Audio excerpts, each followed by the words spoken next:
Suman TV ప్రేక్షకులకి నమస్తే. కొన్ని ఏజెస్ కింద మన దగ్గర భూమిని ఈఎంఐస్ ప్రాసెస్లో కొనుక్కునేటోళ్ళంట. మనం చాలాసార్లు ఒక ల్యాండ్ కొనుక్కోనికపోయినప్పుడు కానీ, ఒక ఫ్లాట్ కొనుక్కోనికపోయినప్పుడు కానీ, ఫస్ట్ ఆఫ్ ఆల్ ముఖ్యంగా మిడిల్ క్లాస్ ఫ్యామిలీ వాళ్ళు, సాఫ్ట్వేర్ ఇంజనీర్లు, నెలకింత అని సంపాదించే ప్రతి ఒక్కరికి ఈఎంఐ ఉంటే బాగుండు అన్న ఆలోచన కంపల్సరీ వస్తుంది, రైట్? ఎస్, ఇన్వెస్ట్మెంట్ ఈఎంఐ అయితే చాలా బాగుంటుంది, నేను ఎన్నో కొనేసుకుంటుండే అనే ఆలోచన ఎంతోమందికి ఉంటుంది. ముఖ్యంగా ఈ విధంగా ఆలోచించే వాళ్ళందరికీ వాళ్ళ ఇన్వెస్ట్మెంట్ ఇక్కడ పెట్టుకోవడానికి బాగుంటుందని చెప్పి ఒక అద్భుతమైన ప్రాజెక్ట్ గురించి ఈరోజు నేను మాట్లాడబోతున్నాను. నా ముందు ఉన్నారు 46acres.com founder and CEO Santosh గారు.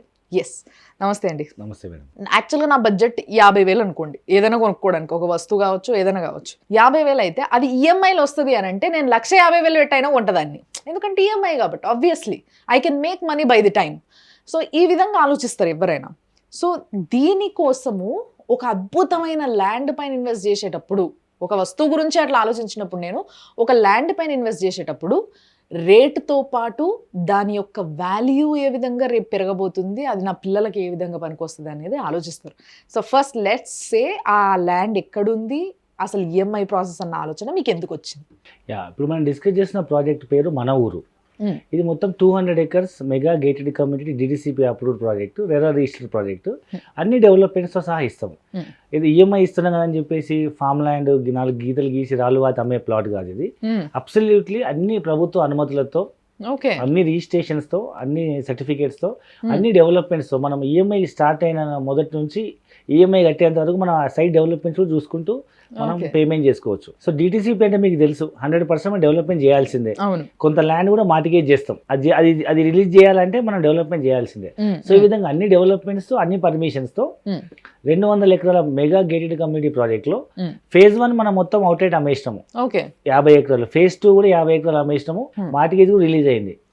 సో మనం డెవలప్మెంట్స్ వెళ్ళి చూడొచ్చు. దానికి అనుకోనే ఇప్పుడు phase 3 లాంచ్ చేస్తున్నాం 60 ఎకరాల ప్రాజెక్ట్. ఎక్కడ ఉంది సార్ ఎగ్జాక్ట్ ఇది? సో ఇది మనకు సెంట్రల్ గవర్నమెంట్ కొత్తగా ప్రవేశపెట్టిన NIMZ, సో నీమ్స్ నారాయణఖేడ్ దగ్గర మనకి ఈ ప్రాజెక్ట్ ఉంది. సో ఈ నీమ్స్ నారాయణఖేడ్ అనేది మీకు వినే ఉంటారు చాలా సార్లు, నేను చెప్పాను కూడా. సెంట్రల్ గవర్నమెంట్ సుమారు 13,600 ఎకరాల్లో 36,000 కోట్ల పెట్టుబడితో ఇన్ఫ్రాస్ట్రక్చర్ అండ్ ల్యాండ్ పూలింగ్ కి అంత డబ్బులు కేటాయించి సుమారు 5 లక్షల కొత్త ఉద్యోగ అవకాశాలు వస్తున్నటువంటి ప్రపంచవ్యాప్తంగా టాప్ మోస్ట్ కంపెనీస్ అన్నిటి ఇన్వెస్ట్ చేసింది ఇక్కడికి. లైక్ ఎలాంటి కంపెనీస్ అనేది కూడా చెప్పరా? ముఖ్యంగా 3 సెగ్మెంట్స్ అండి: automobile, electronics and FMCG. Automobiles అంటే అన్ని EV వెహికల్ మ్యానుఫ్యాక్చరింగ్ అన్ని ఇక్కడికి వచ్చేసినాయి. లైక్ US లో ట్రిటాన్ 2100 కోట్లతో electric and bus and truck manufacturing company. UK top company one Moto, electric 2-wheeler, 3-wheeler and 4-wheeler. And German company ఒకటి light auto అనే company. So అది కూడా ఆల్మోస్ట్ ఒక 1,000 crores ఇన్వెస్ట్మెంట్ చేస్తుంది. And US top company auto light, వాళ్ళు కూడా more than 1,000 crores investment చేసి electric 2-wheeler and 3-wheeler. ఈ విధంగా DRDO డిఫెన్స్ వెహికల్ వాళ్ళు 1000 కోట్లతో వెమ్ టెక్నాలజీస్ అని ఫ్యూచర్లో మనం సైన్యంతో యుద్ధము, మనుషులు కాకుండా డ్రోన్లతో ఫైట్ చేసేటట్టు డ్రోన్లోనే GPS బాంబర్స్ ఉంటాయి, మనం రిమోట్ ద్వారా వాటిని మనం పంపించి బ్లాస్ట్ చేయొచ్చు. సో వీటన్నిటికి సంబంధించిన ఫ్యాక్టరీస్ కూడా అక్కడ లాంచ్ చేయబోతున్నారు. ఎలక్ట్రానిక్ చూసుకుంటే ఇప్పటి వరకు వచ్చిన హైయెస్ట్ ఇన్వెస్ట్మెంట్ ఎలక్ట్రానిక్స్ లో 24,000 కోట్లు. రాజేష్ ఎక్స్పోర్ట్స్ అని బెంజ్ కార్లకు వాళ్ళు టచ్ స్క్రీన్ సప్లై చేస్తున్నారు. ఆ కంపెనీ ఇక్కడ అమ్లాయ్ డిస్ప్లే ఫ్యాక్టరీ పెడుతుంది అనమాట. అంటే మనం ఇప్పుడు ఫారిన్ కంట్రీస్కి వెళ్తే నేమ్ బోర్డ్స్ అనేవి డిస్ప్లే 3D బోర్డ్స్ ఉంటాయి కదండి, టచ్ స్క్రీన్ లో మన మొబైల్ కి ఉండే టచ్ 3D స్క్రీన్ అందులో వస్తుంది అనమాట. అన్ని నేమ్ బోర్డ్స్ అని చేంజ్ అవుతాయి. సో ఫ్యూచర్ లో మన ల్యాప్టాప్స్, సిస్టమ్స్, పిల్లలు రాసుకునే slates, door calling bells, even table పైన కూడా మనం వేసుకునే గ్లాస్ దాన్ని వేసుకున్నాం అనుకోండి, డిజిటల్ ద్వారా మన మొబైల్ మొత్తం షేర్ చేసి ఇక్కడే చూపించవచ్చు. సో అది హైయెస్ట్ ఇన్వెస్ట్మెంట్ 24,000 కోట్లు నీమ్స్ కి వస్తుంది. అండ్ 3వ సెగ్మెంట్ FMCG అంటే ఫాస్ట్ మూవింగ్ కన్జ్యూమబుల్ గుడ్స్ అనమాట. ఉదయం లేస్తే వాడే బ్రష్ పేస్ట్ నుంచి గుడ్ నైట్ కాయల వరకు ప్రతి వస్తువు అక్కడే తయారవుతుంది. ప్రపంచ వ్యాప్తంగా ఉన్న టాప్ ఫార్చ్యూన్ 500 కంపెనీస్ అన్ని ఇక్కడ రేపు మ్యానుఫ్యాక్చరింగ్ ఇండస్ట్రీ స్టార్ట్ చేయబోతుంది. ఫ్యాక్టరీస్ అంటే నీమ్స్ ఒకటి వస్తుంది, సెంట్రల్ గవర్నమెంట్ అనౌన్స్ చేసింది అనే దాని గురించి మీరు చెప్పినారు. బట్ ఇది ఒక్కటే సరిపోదు, ఇంకా వేరే ఏమైనా ప్రాజెక్ట్స్ కూడా ఉన్నాయా? అండ్ ట్రాన్స్పోర్ట్ ఎట్లుంటది అనే డౌట్స్ కొన్ని ఉంటాయి. సో దీనికి మీరు ఏం చెప్తారు? సో ప్రస్తుతానికైతే ఈ నేమ్స్ రావడం వల్ల ఈ నేమ్స్కి రావాల్సిన మెటీరియల్ ఇంపోర్ట్ ఎక్స్పోర్ట్ చేయడం కోసం కొత్తగా ప్రపోజ్ అయిన RRR ఈ నేమ్స్ కనెక్ట్ చేసి తీసుకెళ్తున్నారు. అంటే మనకు దగ్గర నుంచి RRR వెళ్తుంది ఓకే. ఒకటి. రెండవది కొత్త ప్రపోజల్ ఉందన్నమాట. సంగారెడ్డి నుంచి మనకు రైల్వే ట్రాక్ అంటే వికారాబాద్ నుంచి వయా సంగారెడ్డి వయా నారాయణఖేడ్ నుంచి మెదక్ వరకు రైల్వే ట్రాక్ ప్రపోజల్ ఉంది. సో ఫ్యూచర్ రైల్వే స్టేషన్ కూడా వస్తుంది నారాయణఖేడ్ వరకు. అండ్ మన సైట్కి మ్యాక్స్ 5 minutes అంటే మన సైట్లో నిల్చొని చూస్తే మన నారాయణఖేడ్ టౌన్ కనిపించే దగ్గరలో నారాయణఖేడ్ టౌన్ ఉంది. నారాయణఖేడ్లో 30,000 నుంచి 50,000 గజం అమ్ముతున్నారు సిటీలో. సిటీ అవుట్స్కట్స్ లో కూడా 20,000 తక్కువ లేదు. ఇవి నారాయణఖేడ్ టౌన్ సౌత్ లో RRR పోతుంది పక్కకి వెళ్ళంటే ఇక అయిపోయి ఇక మొత్తం ఒక్కసారిగా రేట్లు పెరిగిపోతాయి రేపు. అండ్ ఇంకొకటి ఏంటంటే ఆల్రెడీ ఇక్కడ ఎయిర్పోర్ట్ కూడా ఉంది. మన సైట్ నుంచి మ్యాక్స్ 25-30 minutes జర్నీలో హాఫ్ అన్ అవర్ లో మనం బీదర్ బార్డర్ లో మనకు బీదర్ ఎయిర్పోర్ట్ ఉంది. ఓకే. సో బీదర్ ఎయిర్పోర్ట్ ఒకప్పుడు ఎయిర్ ఫోర్స్ ఉండేది, ఇప్పుడు డొమెస్టిక్ గా మార్చారు. బెంగళూరుకు అక్కడికి మనకు ఫ్లైట్స్ నడుస్తున్నాయి. ఫ్యూచర్ లో నేమ్స్ కోసమే ఎయిర్పోర్ట్ ఓపెన్ చేయడం జరిగింది. సో ఇప్పుడు మనం ప్రపోజ్ చేసిన ఈ ప్రాజెక్ట్ నియర్ బై అరౌండ్ ఒక 10-15 కిలోమీటర్ల డిస్టెన్స్ లో ఒక పెద్ద రివర్ మంజీరా రివర్ ఉంది. దానిపైన సింగూర్ డ్యామ్ ఉంది. సో ఆ వాటర్ సోర్స్ బేస్ చేసుకొని మరో కొత్త హైదరాబాద్ నగరం నిర్మించగలిగే అంత స్కోప్ అక్కడ ఉంది. కాబట్టి సెంట్రల్ గవర్నమెంట్ అక్కడ 3 రాష్ట్రాల బార్డర్ అన్నమాట. అది తెలంగాణ, మహారాష్ట్ర, కర్ణాటక. ఈ 3 రాష్ట్రాలకు ఎంప్లాయ్మెంట్ ఇవ్వాలనే ఉద్దేశం కొద్దీ ఏషియాస్ లార్జెస్ట్ మ్యానుఫ్యాక్చరింగ్ హబ్, మీకు తెలిసి మేక్ ఇన్ ఇండియా పాలసీ ప్రకారం. సో ఇవాళ కస్టమర్లు ప్లాట్ కొన్నా కొనకపోయినా ఈఎంఐ ఉన్నా లేకపోయినా ఆ ఏరియా మాత్రం మరో నయా హైదరాబాద్, నయా ఢిల్లీ లాగా అవుతుంది. సో ఈఎంఐ దగ్గరకు వస్తే ఎట్లా ఇది అంటే ఈఎంఐ ఆలోచన ఎందుకు వచ్చింది? అండ్ ఈఎంఐ ఎట్లా మేము ఏ విధంగా అంటే బ్యాంక్ నుంచా మీ నుంచా ఏంది ఇది ప్రాసెస్? సో జనరల్గా ఏంటంటే 5 ఎకరాలు 10 ఎకరాలు 20 ఎకరాలు వెంచర్ వేస్తే మనం ఇవ్వలేము. కానీ మనం గోయింగ్ టు ద హ్యూజ్ 200 ఎకరాల సైట్కి వెళ్తున్నప్పుడు ఇప్పుడు మీరు 60 ఎకరాల సైట్ తీసుకుంటేనే అప్రాక్సిమేట్ మనకు 1000 ప్లాట్లు వస్తున్నాయి. సో మన భారతదేశంలో ఎక్కువ మట్టుకు సామాన్య మధ్యతరగతి వాళ్ళు, హయ్యర్ అప్పర్ మిడిల్ క్లాస్ వాళ్ళే ఎక్కువ ఉన్నారు. కాబట్టి మనం అందరినీ పరిధిలోకి తీసుకోవాలనుకుంటే కొంతమంది లోన్ రావచ్చు, రాకపోవచ్చు. ఆల్రెడీ ఎగ్జిస్టింగ్ హోమ్ లోన్ ఉండి లేకపోతే సిబిల్ ప్రాబ్లం అయ్యిండో అలాంటి వాళ్ళని దృష్టిలో పెట్టుకొని ఇద్దరు wife and husband job maximum Hyderabad లో జాబ్ చేసే వాళ్ళు బతకాలంటే ఇద్దరు భార్య వర్క్ చేయాలి. సో ఒకరి ఇన్కమ్ ని మనం ఈఎంఐ కింద పెట్టుకుని చేసుకునే విధంగా, లేదా కొత్త కెరీర్ లో జాబ్ వచ్చిన వాళ్ళు వాళ్ళకి ఏ లోన్స్ రావు. సో అంత ఫండ్ ఫుల్ చేయలేరు. కాబట్టి మనం వాళ్ళని దృష్టిలో పెట్టుకొని, లేదా ఇంకొంతమంది ఒక ఇంట్లో 4-5 ఉంటారు, అందరూ పని చేస్తారు, బట్ వాళ్ళకి ఏ ఇన్కమ్ ప్రూఫ్ ఉండదు. సో అలాంటి వాళ్ళని దృష్టిలో పెట్టుకొని మనం ఈ ఈఎంఐ ఆప్షన్ స్టార్ట్ చేసినాం. మరి దీనికి ఇప్పుడు మామూలుగా బ్యాంకులో ఒకవేళ ఇట్లా లోన్ తీసుకున్నాం అనుకో, ఈఎంఐలు కడుతున్నాం అనుకో, దాంట్లో ప్రిన్సిపల్ అమౌంట్, ఇంట్రెస్ట్ ఇట్లా సపరేట్ అట్లా మీరు కూడా ఇంట్రెస్ట్ చేస్తున్నారా? అంటే ప్రజెంట్ మనం కోట్ చేసిన ప్రైస్ అయితే 6,000 రూపాయలు గజము, అంటే 5,750 రూపీస్ స్క్వేర్ యార్డ్. దీంట్లో మనము ఇంకా మళ్ళీ ఈస్టో వెస్టో నా కార్నర్ అయితే అప్రాక్సిమేట్ 6,000 అని చెప్పినాము.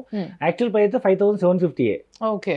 సో మనం ఈస్టో కార్నర్ ఇంకా అడిషనల్ చార్జెస్ ఏమైనా ఉంటే అది 6,000 రౌండ్ ఫిగర్ అవుతుంది అని చెప్పినాము, రిజిస్ట్రేషన్ అని కలుపుకొని. So 5,750 basic price. ఇది 2 years ఈఎంఐ. సో ఇక్కడ 150 గజాలు మినిమం సైజ్ అండి. ఇది కూడా మనం సామాన్య మధ్యతరగతి దృష్టిలో పెట్టుకుని పెట్టి 150 గజాలు ఇంటూ ఒక గజానికి 6,000 రూపాయలు వేసుకున్న 9 లక్షలు అవుతుంది. దీంట్లో 2 lakhs రూపీస్ ముందు డౌన్ పేమెంట్ కట్టాలి, బుకింగ్ అమౌంట్. మిగతా ఎవ్రీ మంత్.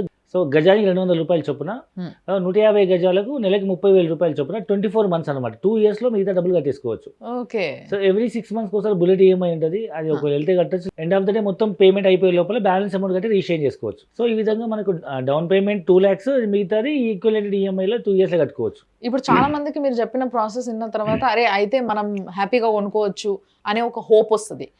ఇట్లాంటి వాళ్ళు ఏమేమి తీసుకురావాలి మీ దగ్గరికి? అంటే ఏమేమి కావాలి మీకు? లైక్ ఆధార్ కార్డ్ ఇట్లాంటివి ఏవో తీసుకుంటారు కదా, మీరు అట్లాంటివి ఏం పెట్టుకుంటారు?